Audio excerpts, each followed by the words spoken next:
I think progress is being made, very substantial progress in many ways. We had a good meeting, as you know, just a short while ago with the president of Russia, and I think there's a possibility that something could come out of it, and today's meeting is very important. We have, I guess, the seven very powerful leaders from Europe, and we're going to be meeting with them right after this meeting, and thank you very much for being here.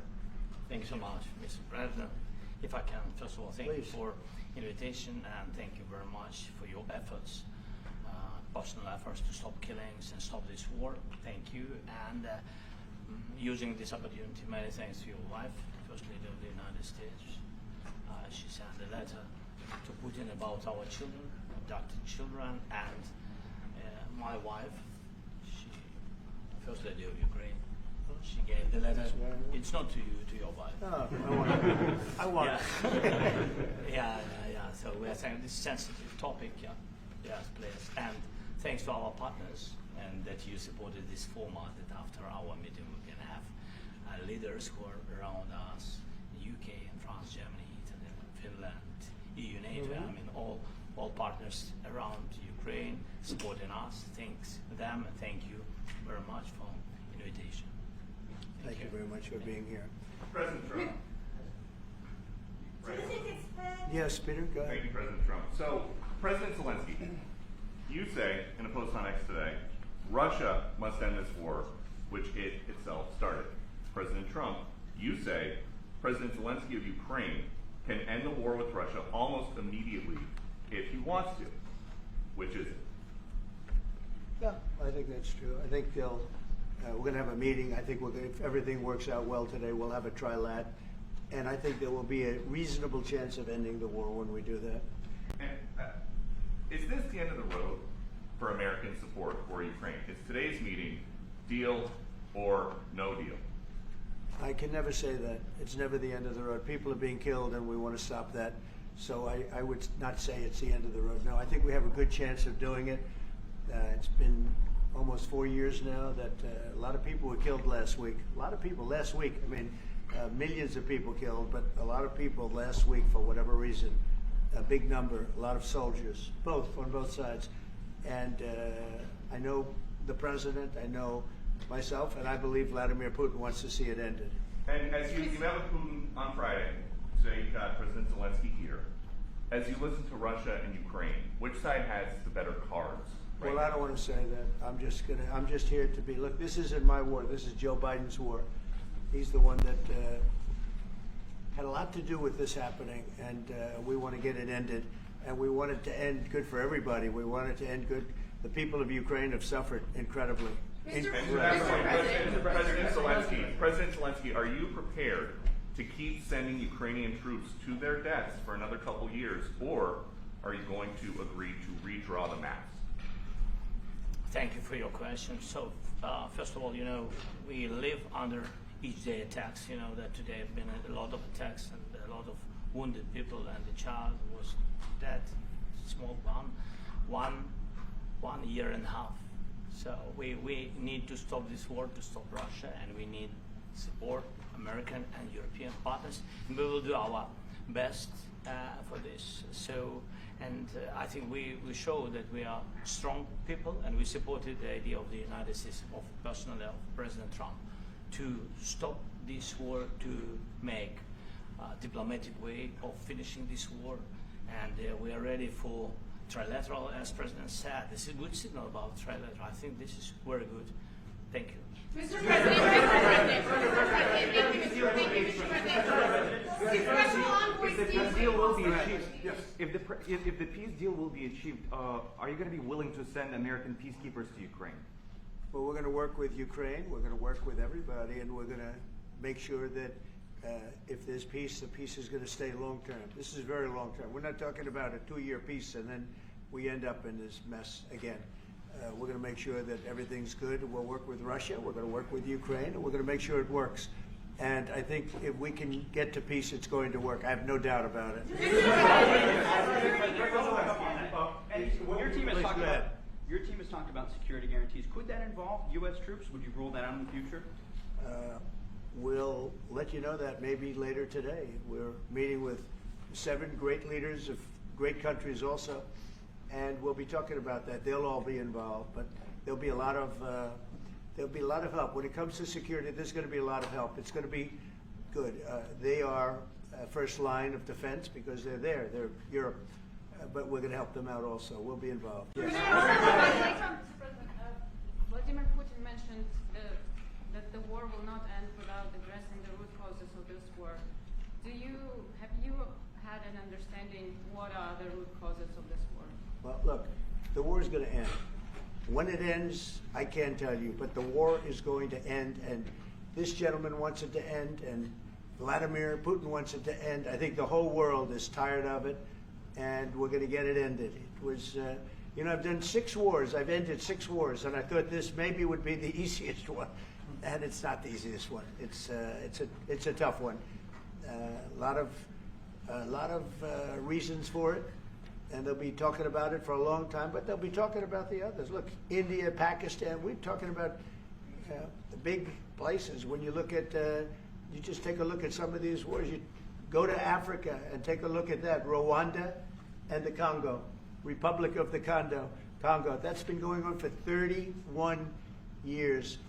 And so we've done a total of 6, and we really have 6, not including the fact that we obliterated, and it turned out to be a total obliteration, the nuclear, as you said, the future nuclear capability of Iran.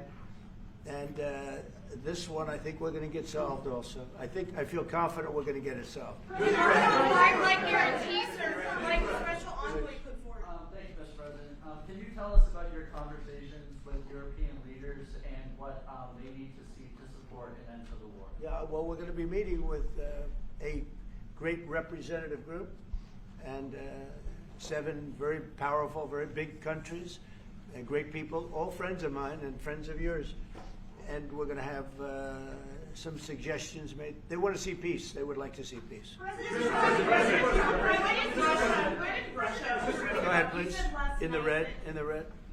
President Trump, do you think it's fair for Ukraine and for Russia to achieve a lasting and durable peace if Ukraine cedes its territories that Russia hasn't yet conquered? Do you think it's a fair peace for Ukraine? We're going to have a lasting peace. Just to answer the first part of your question, we're going to have a lasting peace. I hope it's going to be immediately. I hope it doesn't have to go on. And I think people of the whole world is going to be very happy when that's announced. Yeah, please. Mr. President, you posted on social media, Mr. President, a very touching letter from the First Lady, and the letter was hand-delivered to President Putin, and it calls for an end to the war, essentially, because of the children and the children's future. Why did the First Lady feel that letter was necessary? Was it because she believes that Mr. Putin is the aggressor in the war? Is a similar letter being hand-delivered to President Zelensky? So the First Lady felt very strongly. She's watched the same thing that you watch and that I watch. I see things that you don't get to see, and it's horrible. But when she's got a great love of children, she has a wonderful son that she loves, probably more than anybody, including me. I hate to say it, but she loves her son. She loves children.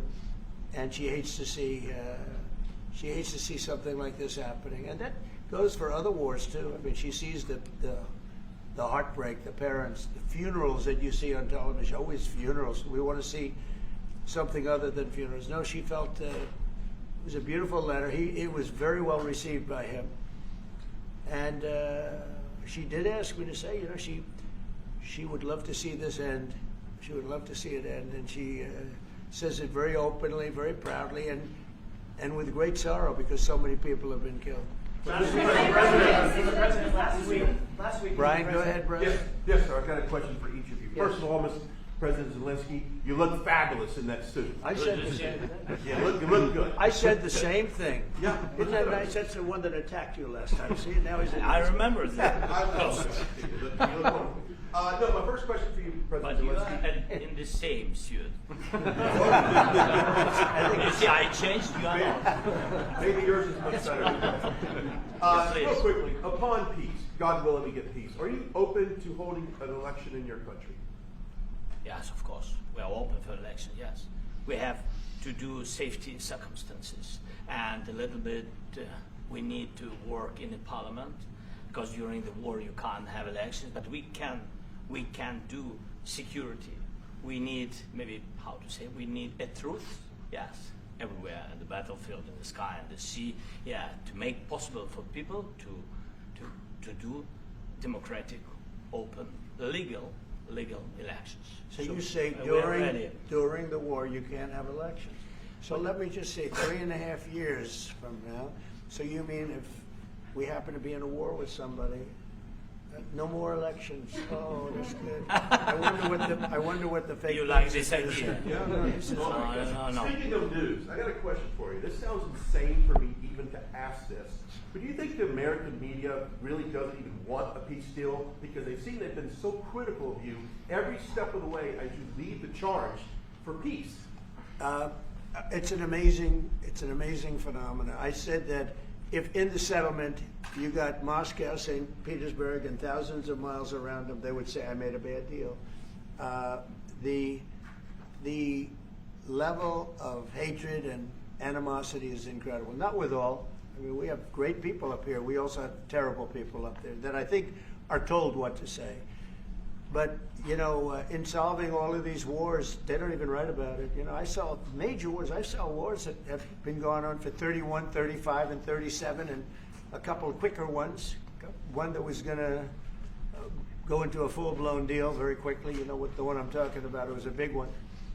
But they don't even write about that. No matter what I do, no matter what, and this is not anything to do with you. It's probably to your advantage in a certain way. But no matter what I do, no matter what deal I make, from my standpoint, you'll come out good.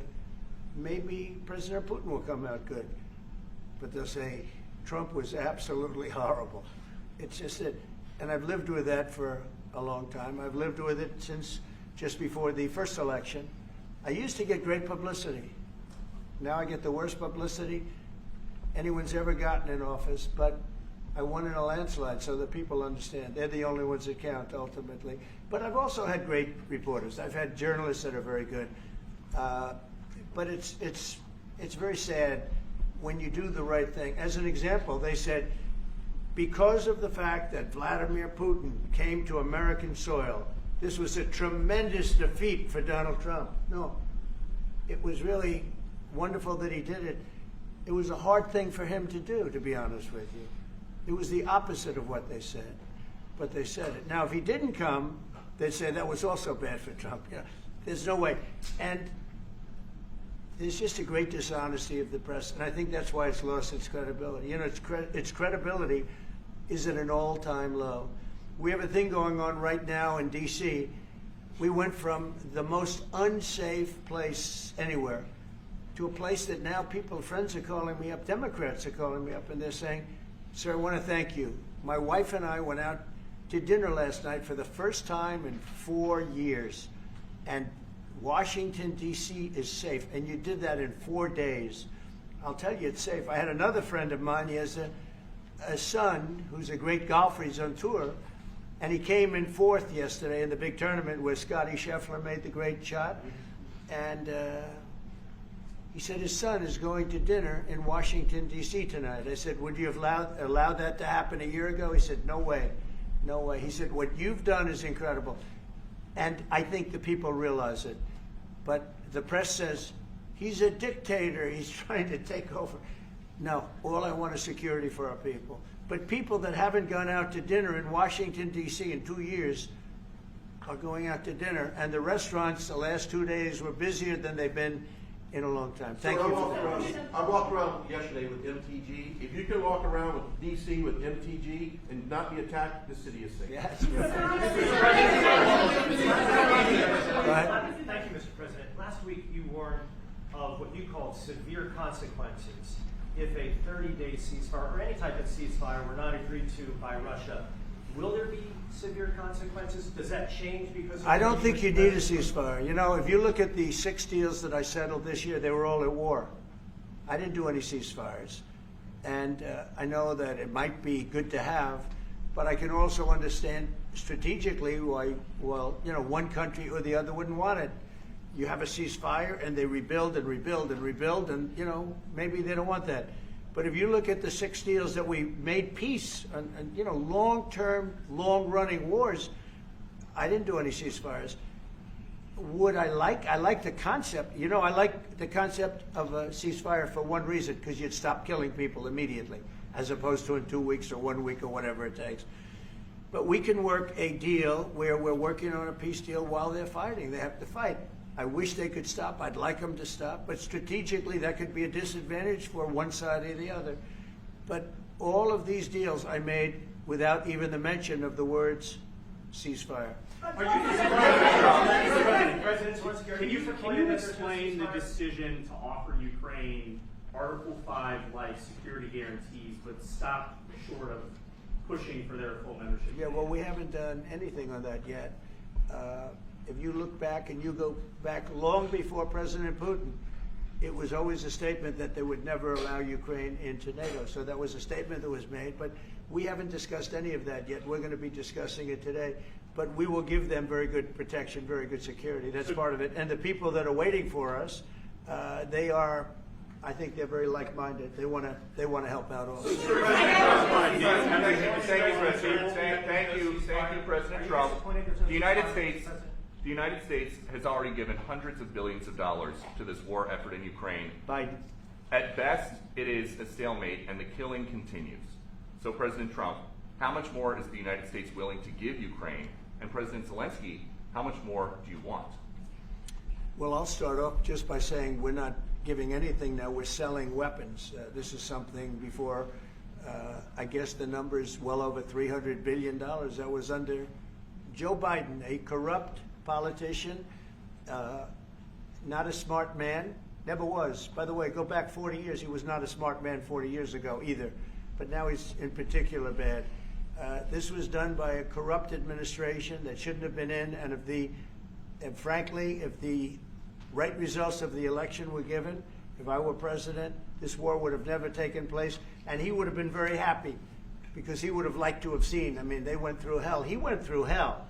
This war would have never happened, and the people that were killed, a couple of million people, a lot of people with soldiers and everything else, and the people that have been displaced and forced into other areas and other countries because of what's happened, none of that would have happened.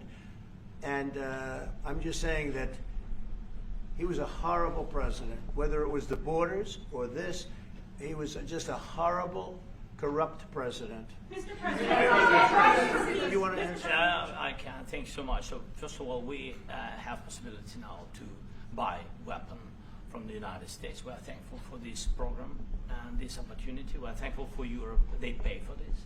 And through NATO program, for example, Pearl and etc., we have some programs where we can have some money to finance this. And this is a part, I think, it's not a part for the war and to defend us. It also will be a part for security guarantees, to strengthen our army, to rearm Ukrainian army. This is very, very important.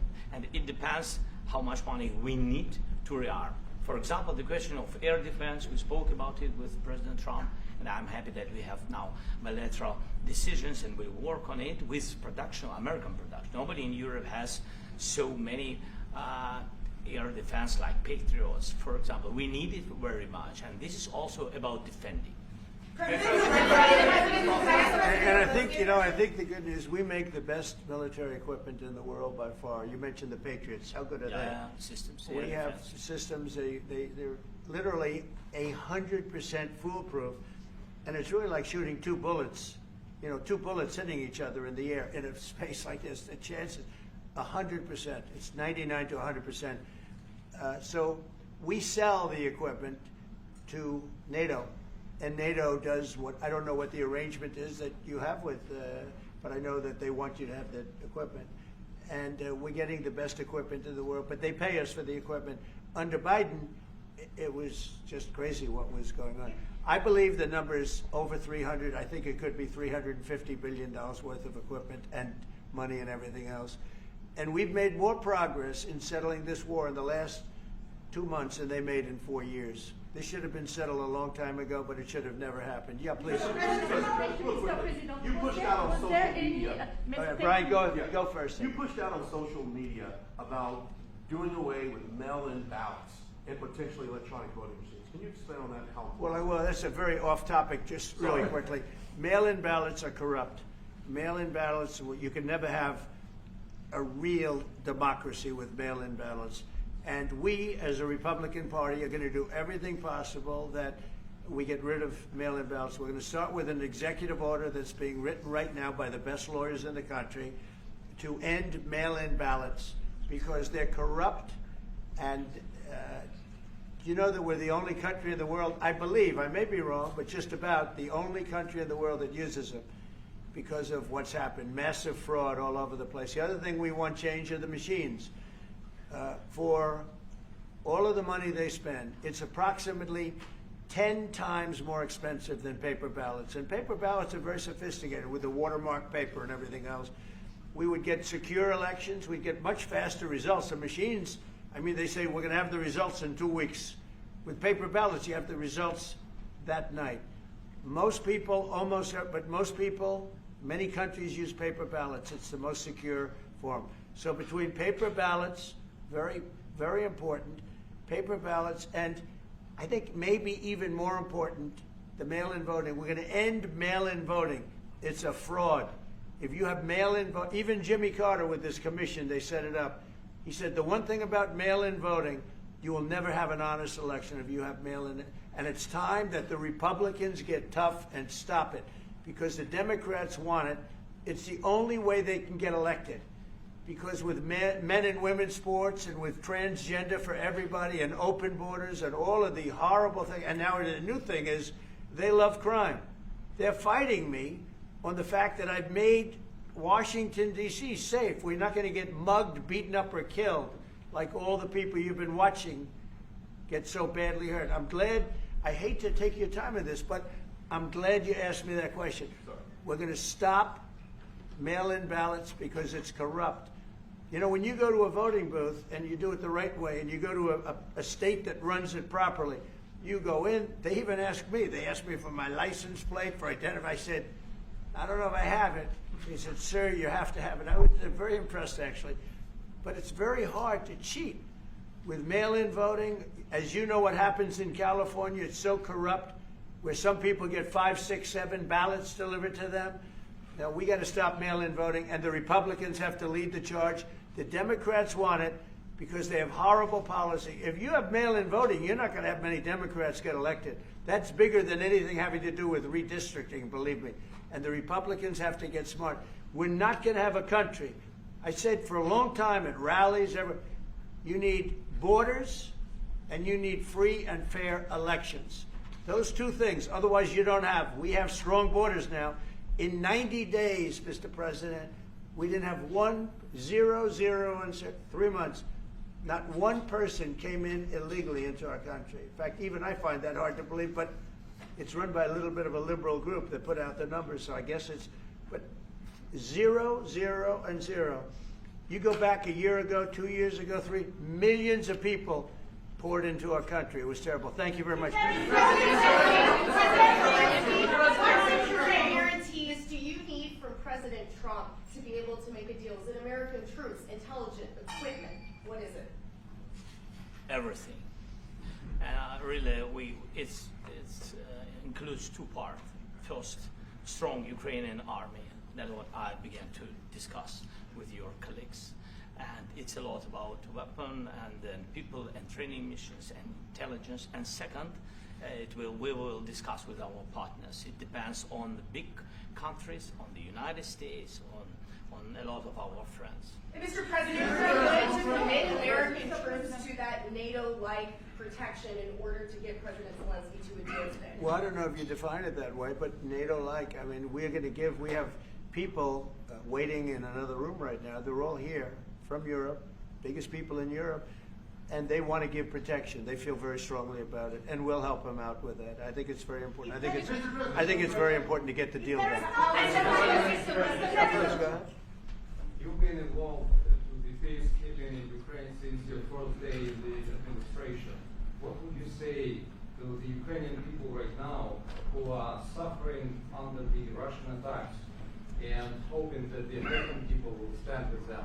Well, I know Ukrainian people. I've known many over the years. They're great people. They're smart. They're energetic. They love their country. I mean, they love their country, and we want to get this war ended. That's all I can do. I love the Ukrainian people, but I love all people. I love the Russian people. I love them all. I want to get the war stopped. Very important. Mr. President, was there any aspect of your discussion with Vladimir Putin that left you disappointed? Look, we just spoke to, I was just telling the president, I just spoke to President Putin indirectly, and we're going to have a phone call right after these meetings today. And we may or may not have a trilat. If we don't have a trilat, then the fighting continues.